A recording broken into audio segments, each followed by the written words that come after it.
What's going on, everybody? Welcome back into the Frogs Up TCU Sports Podcast, recording here Sunday evening. We are back after a little bit of a break. TCU not in action this weekend on the bye week, so we thought we'd take a little bit of a break from the podcast. No midweek episode this past week, but we are back to talk about all things TCU. We have quite a bit to talk about this evening. Of course, week 9 in the Big 12 was action-packed, a big upset, and some other surprising results we will talk about. We have a big news item concerning the Michigan Wolverines to talk about this evening. And we also thought we'd just take a look at where TCU is at this point in the season, take a step back and evaluate where the Frogs stand and what's at stake for the remainder of this season with 4 games left. I'm Russ Hodges. That is Anthony North. I had a nice little Halloween weekend, was out of town for most of the weekend up in southern Wisconsin, hanging out with my brother, his wife, my godchild. We did some trick-or-treating, went to a downtown holiday parade, was a lot of fun, had quite a bit of candy, kicked back, watched quite a bit of football as well, and we've got Bears-Chargers going on in the background here as we're recording on my end this evening. It's been a good, relaxing weekend and a lot of fun. Anthony, how's your Halloween weekend going so far? Yeah, man, a lot of the same. Did some trick-or-treating, had like a trick-or-treating event here at the kids' elementary school, so went to that. And it was like torrential downpour here, so not a whole lot of getting outside out of the house, but got like hit the trampoline parks, hit wherever we can take the kids indoors to get all of that energy out was good for the weekend. And all of the sugar rush from all of the candy they're getting. And coming up to the Halloween, we haven't even had actual Halloween yet. All the stores are all Christmas. It's crazy. Like you go into Home Depot or Kroger or anywhere, it's like Christmas trees everywhere. They're already playing Christmas music. It's not even Halloween. That's nuts. But we're hopefully it doesn't rain on actual Halloween here. It's been like our yard is still a full like puddle of water out there. It rains so much and it's temperatures dropped way down. So we're in like the 40s here tonight, maybe in the 30s. So getting cold here in Texas. But yeah, I mean it was relaxing. It was nice to have a college football weekend without the stress of following the Horned Frogs and whatever roller coaster they would take us on. So that was a nice, enjoyable football weekend as well. And TCU, of course, will be playing this coming weekend at Texas Tech. We will be previewing that in a few days as we do our midweek episode this coming Wednesday. But today we're just doing our Big 12 recap, our state of the Frogs, if you will, talking about where TCU football is at this point. We have some TCU Soccer, TCU Volleyball items to hit on later. So we have a hefty slate. Let's go ahead and dive right into it. But first, this episode, of course, is brought to y'all by our friends at Charlie Hustle Clothing Company. Charlie Hustle, vintage made fresh. Go to charliehustle.com right now. Get your TCU Horned Frog apparel. Use the promo code FROGSOWAR. Get 15% off all TCU items. Or if you want to support any of the other programs in the Big 12, via our partnership with the 1012 Network, use the promo code 101215 TEN1215 to get 15% off any non-sale items at charliehustle.com. Of course, the Patreon is also live if you'd like to support the Frogs Up podcast or any of the podcasts associated with the 1012 Network. Go online to patreon.com/1012 Network. All right, TCU on the bye week, taking a seat as the other Big 12 teams were in action this weekend. And looking through the results here, we have to start with the biggest result from the weekend in the Big 12, a upset in Lawrence as Kansas takes down top 10 ranked Oklahoma, 38-33, the final score. Kansas winning without Jalen Daniels, and I believe they said on the broadcast that it's Kansas's first win over Oklahoma football since, I think they said 1997. I could be wrong about that, but it's been a long time, and Kansas absolutely deserved this win. So congratulations to Lance Leipold and his staff on a huge upset in the Big 12. Also, Oklahoma State continuing to play really good ball. And I made the joke last week that Ollie Gordon is morphing into Barry Sanders before our eyes. 280-something yards, 4 touchdowns last week against West Virginia. How about 271 rushing yards and 2 touchdowns to lead the Cowboys over Cincinnati 45-13? He's at almost 1,100 rushing yards in 8 games. That's, of all the Big 12 running backs to hit those marks, I did not think it was going to be Ollie Gordon. I'm not sure many people thought that either, but Oklahoma State is becoming a Big 12 championship game contender right before our very eyes. And Iowa State is also looking like a team that could maybe make a run, beating Baylor 30-18 on the road, moving to 4-1 in conference. And that game, 4 weeks ago, Oklahoma State, Iowa State, the game that looked like it would be an absolute rock fight. Those two teams now are playing excellent football and are looking like teams that could make a serious push for one of those 2 spots in the conference title game. Crazy stuff. Texas, no issue with BYU winning 35-6. Malik Murphy got the start there. No Quinn Ewers. He's got that shoulder injury, the AC joint sprain. Did not play. It doesn't sound like it's anything too serious, but something to keep an eye on here moving forward. West Virginia knocking off UCF 41-28. Garrett Green ran for 3 touchdowns in that game. John Reese Plumlee had 3 interceptions for the Knights. And then Kansas State, no trouble at all with Houston. Donovan Smith really struggled in this game. Wildcats winning big 41-0. Before we get into just the current state of the conference standings, Anthony, what are your thoughts on these scores and any of these results from over the weekend? Man, watching that Jayhawks game, what a game. I thought that Oklahoma had that thing wrapped up and won several times during that game. I mean, they have a few dropped interceptions and then finally do get that interception late where Jason Bean is like trying to dump one off to a running back, and Oklahoma takes over with not that much time left. Kansas does have all its timeouts, but Oklahoma unable to move the ball at all after that interception that probably should have sealed the game. And getting no yardage, no points, gives the ball right back, and Kansas comes down and goes and takes it. I mean, what an incredible atmosphere, the win there, to go and tear down the goalposts and throw them in the lake or whatever. That's exciting. A big win for Kansas for, the keeping alive the possibility that Oklahoma and or Texas will miss out on the conference championship game. I think Oklahoma was looking like they were just going to cruise all the way to Arlington. And this game, obviously, they're still really in the driver's seat to make that conference title game. They probably should still be the overwhelming favorite to get there and to win it. But this game sets them back a lot. That's a huge result that, I kind of can't believe Oklahoma let that one slip through their hands. The other big play that I thought was interesting in that one was on the goal line, Kansas is going in to score, and Jason Bean does the quarterback slide like to protect himself rather than attempting to score a touchdown. And as such, he's getting tackled, but I guess he's becomes not a runner at that point. He's a defenseless quarterback sliding, giving himself up short of the goal line. And the Oklahoma defender tackles him, but it's a targeting hit low as Bean is sliding, and it ends up being a targeting and removes another defender out of the game for Oklahoma. And Kansas goes on to score that, I guess, probably the next play, but later that drive, where Oklahoma had him stopped. That was a big turning point, I think.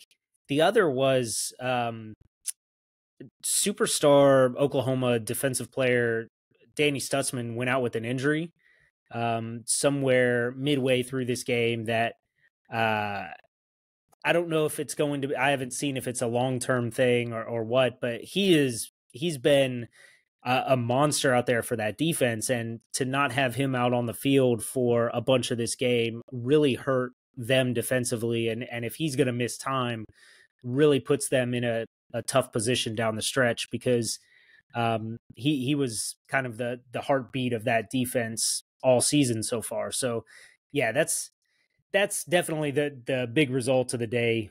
Um, Man, Kansas State is just a nightmare. 41-0 over Houston. That's this team is. It sets up for this game next week against Texas. That Kansas State had been talking a big game about we're making it back to Arlington. We're all only focused on winning that Texas game because all these other scrubs before. And you know what? They've backed it up 100%. They went out there, stomped TCU, stomped Houston. So sets up for a pretty interesting finish. And yeah, I guess around the conference, we could get into the conference standing stuff because I think that's where this conversation becomes very interesting. That it's unfortunate that the Big 12 overall was not very good, or at least not very impressive in the non-conference portion of the schedule. I think it made a lot of these teams fly super far under the radar on the national conversation. Obviously, Texas gets the win at Alabama, but other than that, not really any results of note. Kansas State takes the loss to Missouri. Oklahoma State is the terrible loss to South Alabama. Results like that set the conference back on the national conversation. But now, I think it's going to be a very intriguing race to the finish line here with a few weeks left. Of how many teams do we have tied at the top? 1, 2, 3, 4, 5 teams at 4-1 in the conference. That's insane. And with the non-round robin schedule, not all of these teams will play each other. So, I mean, it's possible we've got some big tiebreaker situations that shake out here to determine who ends up going to the conference championship. I think it just sets up for a very exciting finish to the Big 12 schedule that maybe a month ago or even 3 weeks ago, probably we thought it was a foregone conclusion that it was the Longhorns and the Sooners, and that was that. Bedlam this coming weekend and the Kansas State-Texas game this weekend will have a whole lot to say about whether that's the case. I mean, it's still very well may be that it's Sooners and Longhorns, but at least there's going to be some intrigue along the way. Yeah, and we'll take a little bit of a closer look at Week 10 when we get into our midweek episode in a few days. But you mentioned in the standings, 5 teams right now are tied for first in the conference at 4-1. That includes Texas, Oklahoma, Kansas State, Oklahoma State, and Iowa State. You have Kansas and West Virginia right behind them, lurking at 3-2. 4 teams tied at 2-3. That includes the Frogs, along with Texas Tech, Baylor, and BYU. Houston at 1-4, and then in the basement we have Cincinnati and UCF. And coming into the season, I had minimal expectations for Cincinnati and Houston. BYU, I expected to be a middle of the road team in the conference this year, be semi-competitive. UCF is the biggest surprise to me. I thought UCF would be right around where the 2 and 3, 3-2 mark at this point in the season. To be 0-5 in the conference right now. And I know Plumlee was out for a little bit with an injury, but overall, I just thought UCF would be a little better. I think earlier in the season when we did our roundtable on which of these newcomers did we think would have the best start to their new journey in the Big 12, I thought UCF was going to be that team. And so they're struggling right now. Cincinnati also really struggling. I guess, Anthony, I'll ask you this question. With these newcomers, where they're at right now, are you surprised by any of these results, or is this kind of what you expected for these teams coming into the Big 12 this year? Man, Cincinnati's got to feel pretty terrible about how it's sitting. And yeah, it's probably not surprising that they're near the bottom of the conference, but they're playing pretty poorly. I think they've looked pretty bad in some of these losses. Losing to BYU is a tough one. And to see that their head coach they took from Louisville, and then the Cardinals are going and having an incredible season now that that coach is gone. So I think that they are probably not too excited about how the future looks there. I think Their recruiting is not in a particularly great spot right now either. So I think they're the ones that are hurting the most right now. UCF is probably has its feelings hurt that, they talked this big game about, oh, yeah, we could stand up to any Power Five league, any Power Five team anywhere. And they got humbled a little bit there, but their recruiting is extremely strong. I think their coaching staff is still quite strong. Gus Malzahn has a long track record of success. So I think they're in okay shape. Houston, I don't know what they're going to do with Dana. I don't know if they're going to be able to do much better than Dana going forward, but it feels like they should be able to be better than this. I'm not terribly surprised by the BYU success. I think I had just looking at their schedule, it was like, okay, this is the team that will be hanging around the longest. I don't think they're the best of those four teams. I don't think they're really as good as what their record shows even. Getting to play that Texas Tech team with the third string quarterback is what at home was a nice way to pick up a free conference win, I think. But they kind of got the favor of the schedule of those newcomers for sure.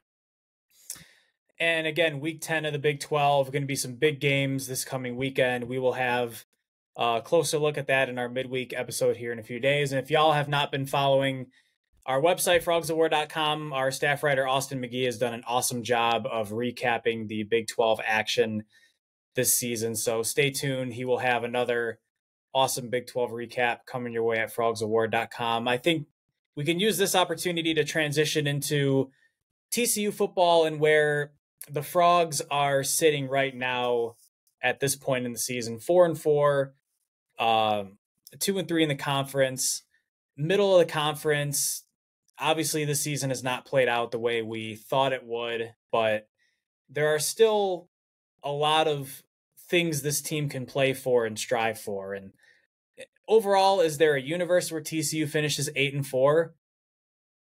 I think so. It's a very slim chance, but listen, Texas Tech is your first game coming out of the bye. They've really been struggling. They have injuries at the quarterback position. Baylor has had a very up and down season, not really meeting expectations there. Oklahoma showing that they can be beat if a team comes in and plays well the way Kansas did. And then you wonder about Quinn Ewers' status for Texas, not to mention TCU has the track record of playing well and picking up wins against the Longhorns. So these last four games obviously are critical to the team's success this year, but these next four games are really going to tell us a lot about the culture of this program and the what's going on inside the locker room right now. And, we're taking a step back and looking at the team as a whole right now, obviously, because TCU's on the bye week, but there was an interesting comment that was made by a Kansas State player, Cooper Beebe, outstanding interior offensive lineman, likely going to be a high draft pick in the NFL draft this coming year.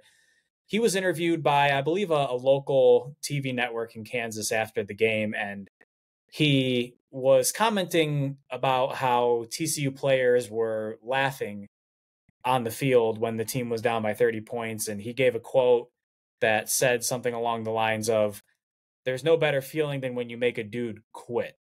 And when the Q word is put out there by a player, a high-level player, not just any player on the opposing team, but a high-level player, you have to take notice of that.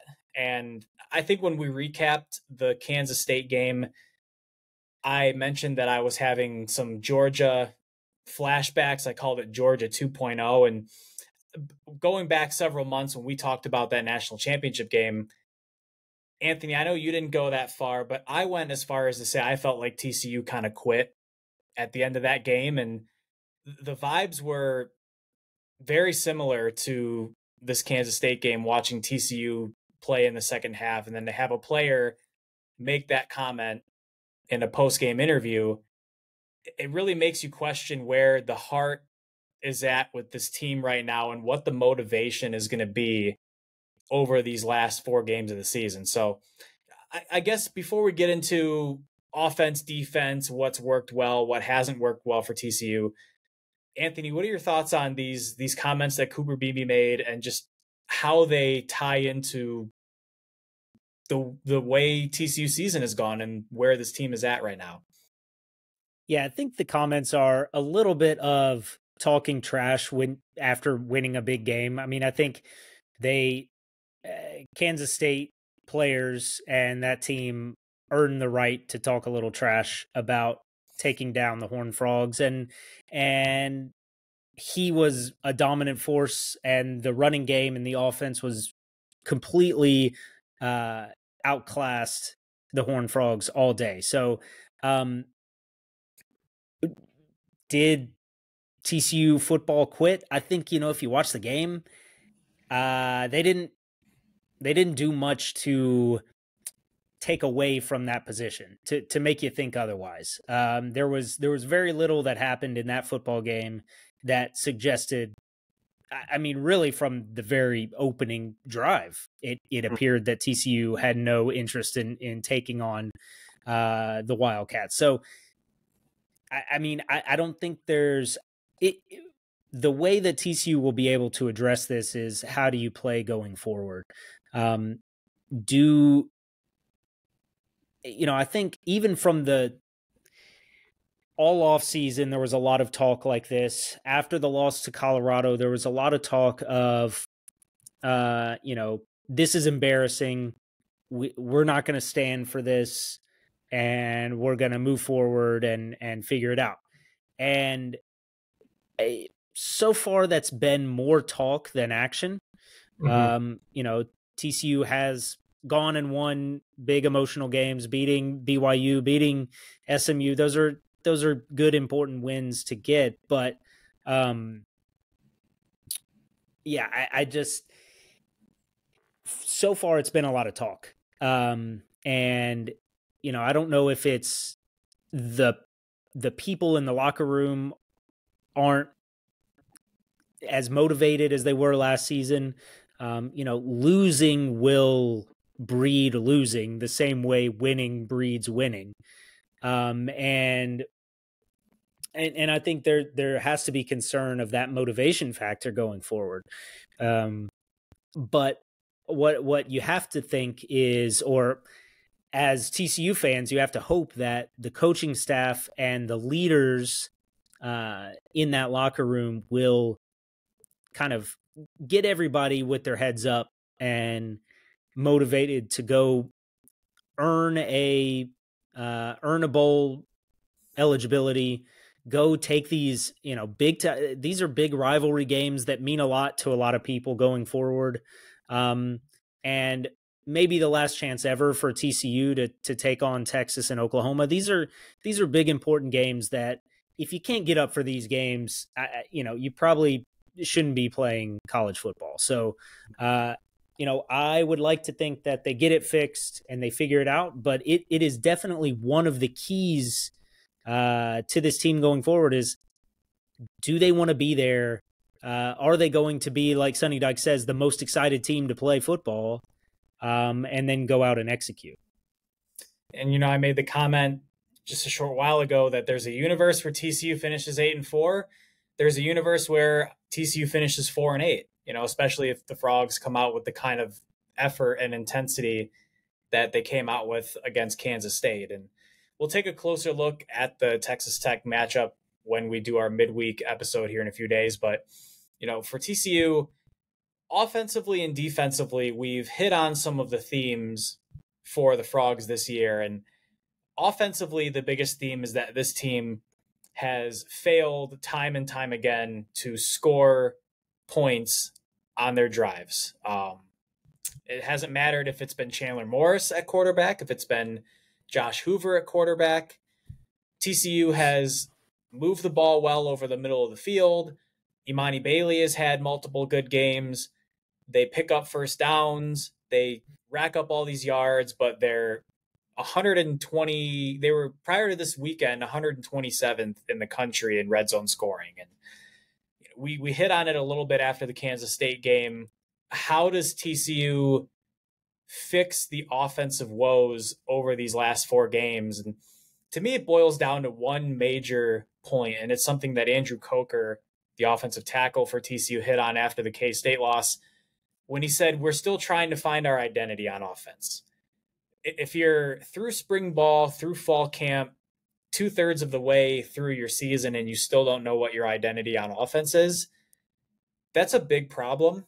And that's a pretty strong indictment of your offensive coordinator not successfully putting a scheme together that has resulted in more points and more wins for your football team. And so I think the big thing for me, as much confidence as Kendall Briles or Sonny Dykes may have in Josh Hoover, and the confidence may be warranted after a huge game against BYU with the 439 passing yards and the 4 touchdown passes. I've said it before, and I'll say it again. I think Imani Bailey is the best offensive player on this team. He's averaging almost 6 yards a carry. He's had 5 100-plus yard rushing games this year. He's averaging over 100 yards rushing per game. He has shown that he can give you a big workload, meaning 20-plus carries, roughly 25 touches a game. He's shown you that he can do that.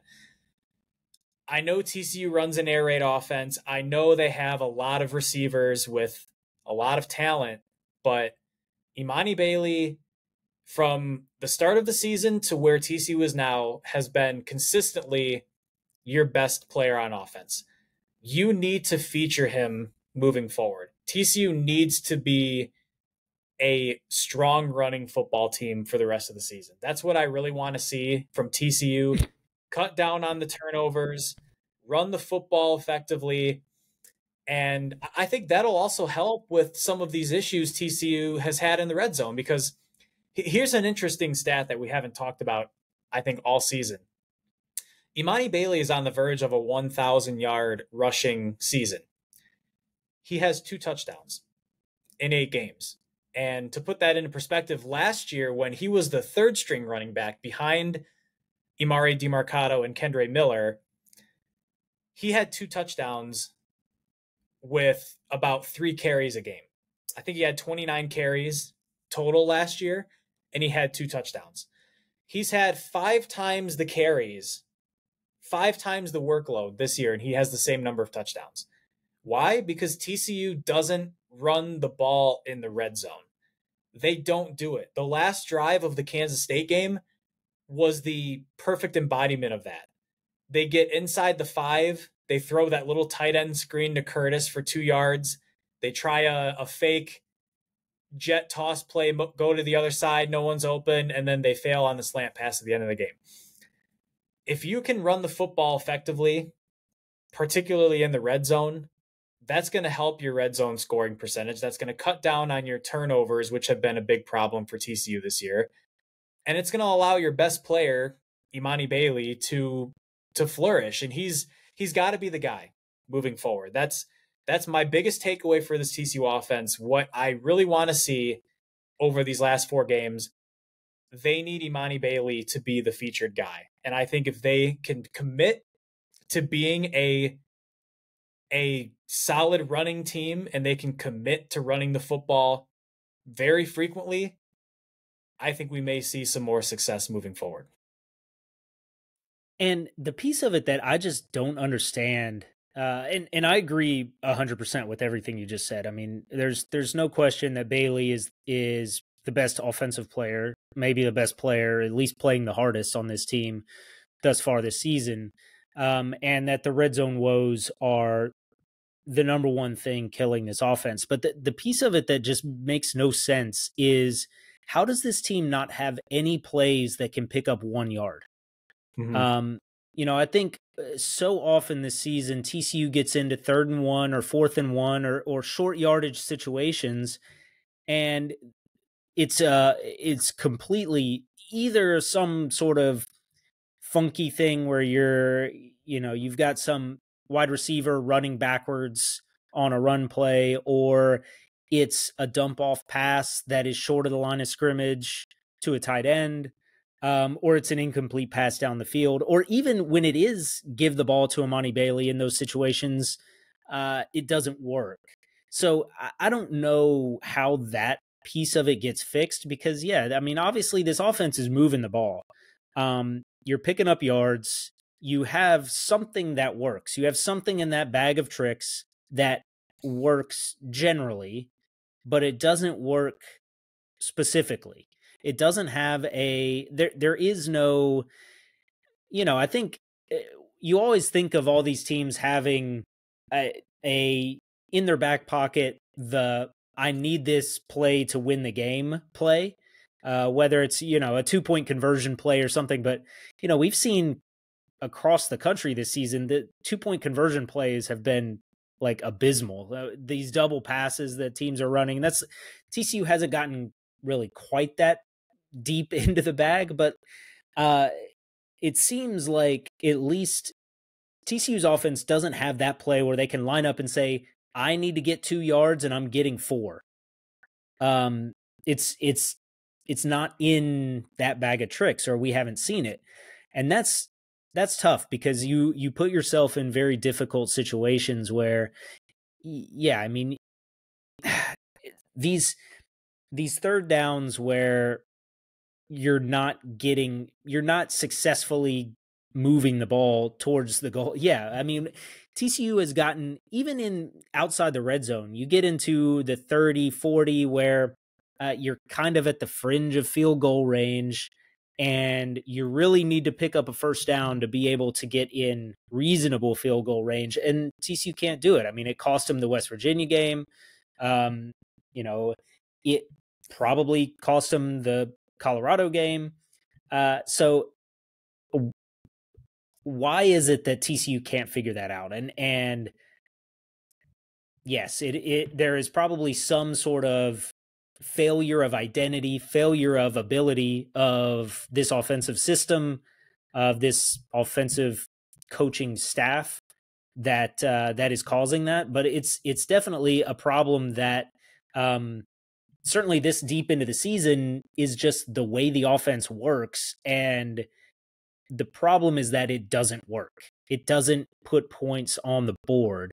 They're not getting explosive plays. That's the other thing too, is, yeah, I mean, TCU's picking up chunks of plays in the middle of the field, but not, we're not seeing 80-yard touchdowns. We're not seeing the big play, the explosive plays that TCU had last year. And obviously the personnel is very different from the offensive last year. But it's completely absent from the offense, and it's killed them. I don't really know. I think it will be very interesting to see what the offense comes out of this break. Hopefully with some clear eyes and a path forward on how to address those specific problems that have been exceedingly glaring through this part of the season. And for the TCU defense, I think a lot of people are asking the question, can the Frogs succeed with the 3-3-5?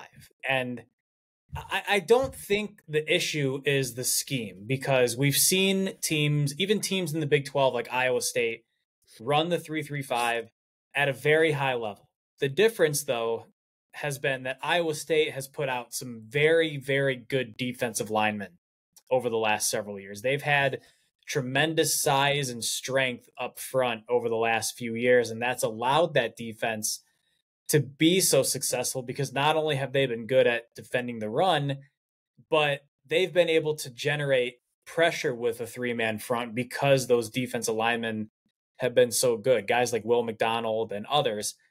TCU right now, we talked about this after the K-State game as well, it's obvious at this point in the season that TCU does not have the horses up front to run this 3-3-5 effectively, because it's put an incredible amount of pressure on the back five in the secondary. And for what it's worth, to give credit where credit's due, the TCU secondary has been very good this year. Several quarterbacks against TCU have completed under 50% of their passes.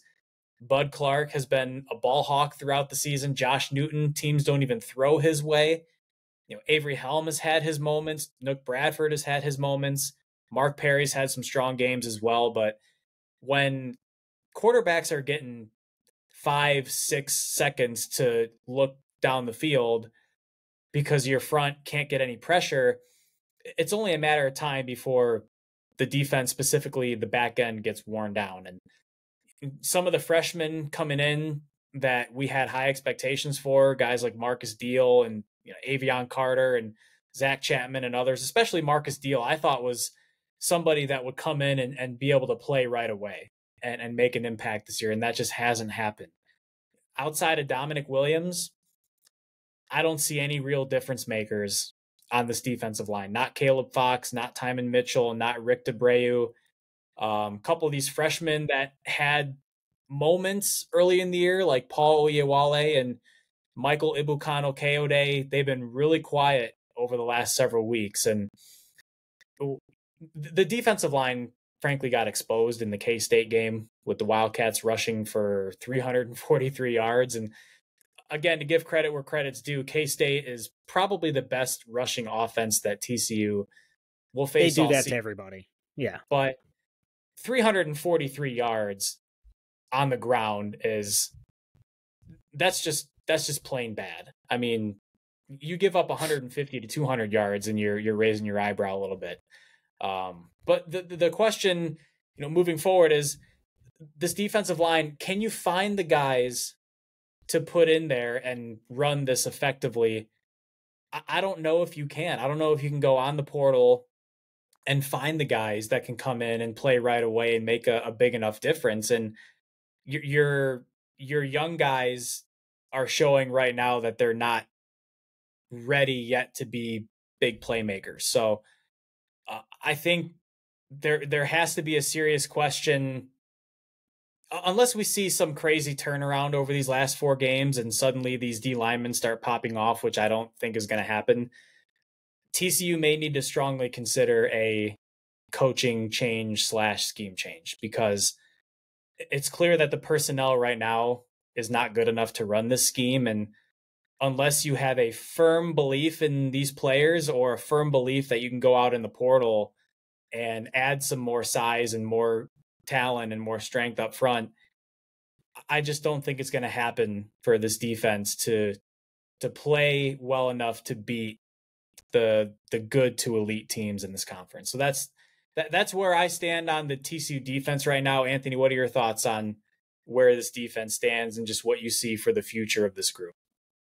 Yeah, I think the challenge of this defensive scheme is you need kind of elite players at all 3 levels. I think TCU last season had Dylan Horton up front, had D Winters in the middle, and had Travius Hodges Tomlinson and Josh Newton in the back. And so that when one of those levels, lays off a little bit, that you still have somebody else there to make the play. I think that TCU's linebackers are just, I don't know, the speed isn't there. They're not flying around. And maybe that's just still, my brain is still in Gary Patterson defense land, where like linebackers are Darrell Washington types who are the most athletic guys on the field and can make every play and chase down every player on the field. And TCU doesn't have that guy right now. I think Johnny Hodges, while he's not really the speed guy, he ends up in the right place and makes the right play and puts the effort in. And with him being injured and missing so many games, I think that's been a real killer to this defense as well. He was obviously a key piece for the Horned Frogs going into the season, and missing him has been really bad. But yeah, to not have any push up front, and then to have what is pretty clearly a lack of speed in the middle, it puts everything on that defensive backfield, which, like you said, to its credit, has been very strong. But eventually that just runs out. Time just runs out. And you end up getting burned on some of these plays where the other thing is they've been put in bad positions. I mean, I think part of it is you talk about the best offense is a good defense, but sometimes the best defense is a good offense as well. The the TCU offense has given away a lot of turnovers and given away really bad field position through bad special teams and through quick 3-and-outs, that this TCU defense has had to stack up so often with its back against the wall. And it had to do that a bunch last year too, frankly. I mean, I think there's a lot of I think that the defense takes the brunt of the negativity from the fan base online, just because for so long it was the strength of TCU. And when it's not, crazy strong, like in the heydays of Gary Patterson, people see that as a huge problem. And it certainly is a huge problem. But yeah, I think it's more it's a Jims and Joes situation more than X's and O's. TCU just doesn't have the dudes right now in that way to succeed at every level of the defense. And I think it sets up to be a big challenge down the stretch, with obviously some very strong offenses going forward. So I think I don't know what this means for the future of TCU's defense. I think if TCU ends up missing a bowl game, it may come down to Gillespie has to fall on the sword, and Dykes ends up using that as the scapegoat for a season that fell off a cliff. Particularly if that defense looks bad against like Baylor, whose offense has not looked very good all season. You could be forgiven if Dylan Gabriel or Quinn Ewers and those offenses kind of torch you, because they're just a better team this season. But if Baylor and Texas Tech come out and do what Kansas State did, yeah, it's probably over for the Gillespie era, which is, I think it's, maybe that's just short-sighted because this team was in the national championship last year. It's not like we haven't seen it work. We've seen it work, but you just can't be this bad. And you can't talk the game. I mean, like, with the athletic department and Sonny Dykes himself talking such a big game about we're a big boy program and we do big boy things at TCU, one of those things is when it's not working, you got to cut bait and go find somebody who will make it work. And we will see this coming weekend at Texas Tech in Lubbock. It'll be another night game. We'll have more thoughts on this in our midweek, but this next game against Texas Tech, I think, will tell us a lot coming out of this bye week about where this TCU team stands physically and mentally. So stay tuned with us as we'll bring more info about that game in our midweek. And we'll wrap up our football discussion here tonight with one more interesting news item that has been floating around for the last few weeks now, and it's a very big story in college football, in that the Michigan Wolverines are alleged to have engaged in a massive sign-stealing scandal led by one of the assistant coaches. Connor Stallions, I believe, is the name of the coach, and there may be another coach involved as well. No direct implications of Jim Harbaugh yet, but Michigan obviously played TCU this past year in the Fiesta Bowl, and there were a couple of reports that stated TCU coaches were aware that Michigan was a program that liked to do that kind of stuff. And I believe Sonny Dykes actually did an interview with the Barstool guys last year where there was some conversation about laying out fake play cards or dummy signs or things of that nature. But Anthony, you're far more tied into this story and what's been going on than I am. All I know is the Washington Post is reporting on this now, and the FBI is getting involved, I guess, as well. And it seems to be a story that just gets worse and worse and worse with every new update that we receive. So what can you tell us about what's happening with Michigan football right now, and just explain what's happening here, because this is a unprecedented story in college football.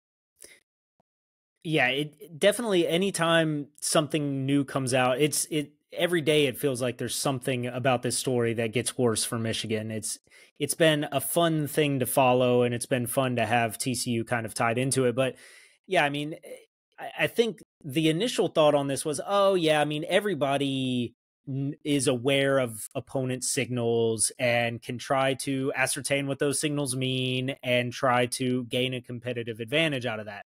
The difference here is this guy, it is a coordinated, directed effort from a member of the coaching staff. And it is not just happening during games that Michigan is participating in actively. It is Michigan is sending people into a future opponent's stadiums to videotape the and scout the signals and the game.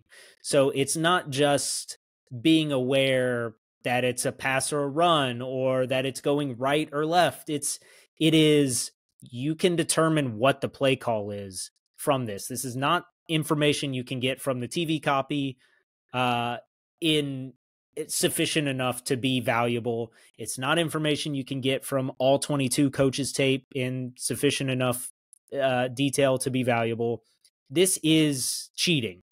And, you know, whether you think it is important cheating or it's given a substantial competitive advantage, or, you know, I've heard, oh, well, it only cost them like $15,000. So whatever, who cares? They're getting $50 million a year to be Michigan football, you know, from their TV partners. Well, who cares? It's not about the cost or any of that. It's clearly cheating. It is against the rules. It does give you a competitive advantage, and it is a competitive advantage that, you know, it's something that the other teams are not doing. And it shows up when teams have longer to prepare to play against the Wolverines. So week to week, a team is not really able to change their entire signaling scheme week to week. It's not feasible. You've got, you know, whatever, hundreds of kids that you'd have to teach the new hand signals and implement a new system for the next game. But going into bowl games, it is something you can do.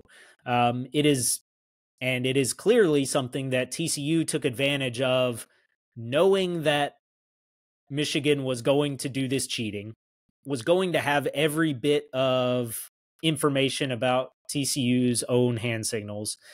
TCU used that to its advantage to trick Michigan. You know, I think the Yahoo story, I think it was Ross Dellinger's Yahoo story, really good piece, had some anonymous quotes from TCU connected people that stated, you know, TCU continued to use its existing signal scheme that it had in place throughout the season, but those were not the actual plays being called. They were just used as dummy plays to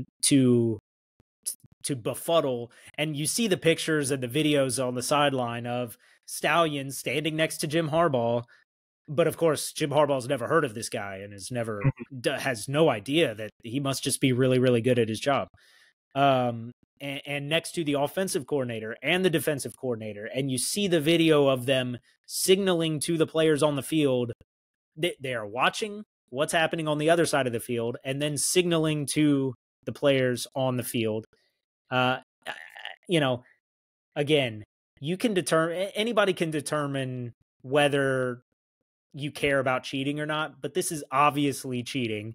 It is clearly outside of the rules of competitive, you know, fairness and balance. And I don't know what kind of punishment will come down from this. It's clear that there is a preponderance of evidence. There is surveillance video from opposing stadiums where they have this guy on camera videoing opposing sidelines. You know, he used his own name to buy tickets at opposing stadiums, as if they don't have that information. He used his public personal Venmo account to distribute payment to people to go attend these games and videotape these. It's we're not talking about criminal masterminds, but and it's not even a crime. We're not talking about a crime, but we are talking about breaking the rules. It's the kind of thing of like it certainly sullies everything Michigan has done the last few years, because this goes back at least 3 years, which are, the 3 years that Michigan has been actually good. Mm-hmm. So it puts everything into doubt of, are they actually good or were they just cheating? Because the times where teams could prepare for their cheating, they get beat.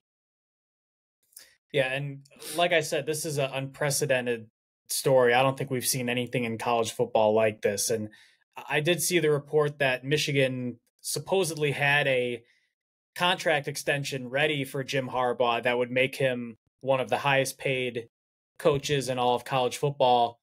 And that offer has reportedly been taken off the table as of now because of this story that has broken. So we'll see what happens here over these next several weeks. I'm sure there's going to be more and more information that comes out, and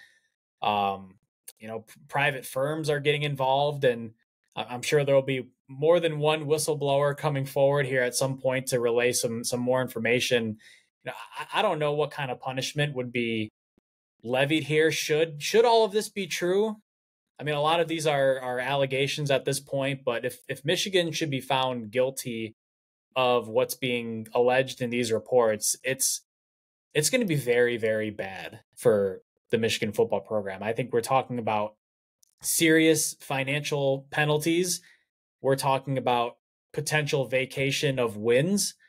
We could be talking about Jim Harbaugh's job security at Michigan. So, and all those coordinators and, the entire staff. I mean, it's very clear that these guys knew that Stallions had the signals, mostly because there are pictures and video of them holding laminated sheets with the opposing signals on them. I mean, like, this was, oh man. Yeah. It's tough to, everybody knew about it. And yeah, something's going to come from it. And whether it means, could it mean that they have to sit out a bowl game or sit out the Big Ten championship game? And, they're potentially their best chance at a national title ever. They have to miss it because they were cheating all along. I mean, I think it's on the table. I don't think that the NCAA can come to a ruling that quickly to impact this season. But it's hard to imagine this coaching staff goes into next season intact for the Wolverines. And between the Mel Tucker story and the struggles of Michigan State football this year to Jim Harbaugh and the Michigan Wolverines right now, it's got to be pretty tough to be a college football fan in the state of Michigan right now. But we're going to be keeping our eyes on this story for sure.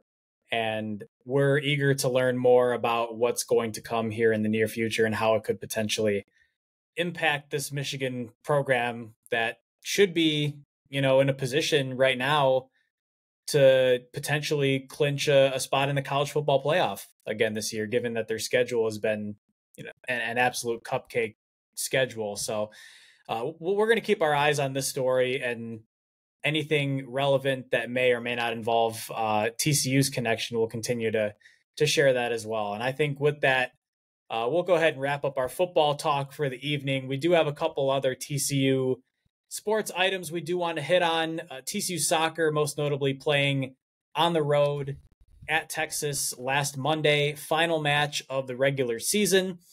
TCU got off to a very good start in this match. A couple goals from Gracie Bryan and Seven Castaigne.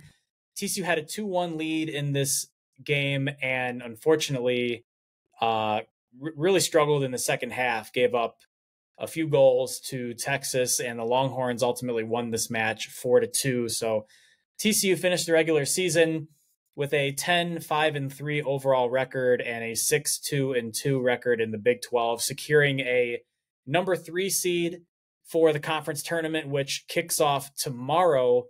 TCU will be taking on UCF, the number 6 seed, with the winner advancing to likely face the number 2 seed, which I believe is BYU. So, Anthony, I'm not sure how much of this Texas match you caught, but any thoughts on where TCU is at the end of this regular season and just the chances here for a run in the Big 12 tournament? Yeah, it was a fun match in Austin. I think Seven Castaigne got past the Texas defense a few times and had them kind of figured out. Had her goal was a nice one, and Gracie Bryan scores also in the first half. You take a lead into halftime and come away, end up losing 4-2 is a tough way to go out. Texas is a really good team though, and playing at home, I think that it sets up for a really challenging Big 12 tournament. I think UCF is definitely one of the contenders in this conference, had been kind of jockeying with Texas for that 4 seed up into the final weekend of the season. So, I think that's going to be a really tough game. TCU did not play the Knights during the regular season, so this will be their first game against each other as conference mates. And so I think there'll be some feeling out. It'll be a really interesting contest. I did see that they moved the game from the Round Rock venue to the Austin, the Texas Longhorns actual home venue for this week. I don't know if that's, the rain came through or something about the timing, or I don't know what the cause of that was, but TCU will still be playing on Monday night, the last game of what is the first round, or I guess the second round. There were 2 games, I think on Friday earlier this week, that the teams advanced to play the number 1 and number 2 seeds out of those kind of the play-in games. So I think TCU's got a chance to go on a run here, but it's going to be a big challenge because now in this second round and beyond, all the teams are probably NCAA tournament level teams. And, TCU probably needs to pick up at least 2 wins to be given a home game as a top seed in the NCAA tournament. So a lot to play for the Horned Frogs. And TCU Volleyball also taking the court for Big 12 action this past week on the road against UCF, one of the better teams in the conference. Without a couple of key players, Riley Buckley, the starting setter, did not play either of these matches against the Knights, and Melanie Para, one of the team's leading outside hitters, did not play in these matches as well. But TCU was able to salvage a split against UCF, losing 3-1 on Thursday, but bouncing back with a 3-1 win on Friday. So TCU moving to 13-10 overall, 6-6 in the conference, with a set of 2 matches coming up against Iowa State this coming Friday and Saturday. A couple individual highlights from these matches. Audrey Knowles was very impressive again for TCU in the Thursday match, 23 kills and 12 digs for a double-double. Lily Nicholson, the freshman setter who's been playing for Riley Buckley, she had 2 really good matches against UCF, 38 assists in the loss on Thursday, and then following that up with 45 assists in the match on Friday. So she's been very impressive stepping in for Riley Buckley. Nicholson also had 56 assists in that match against Texas, where TCU set the attendance record at Schulmeyer. So really impressive stuff from the freshman to be able to come in and fill a huge hole quarterbacking that offense.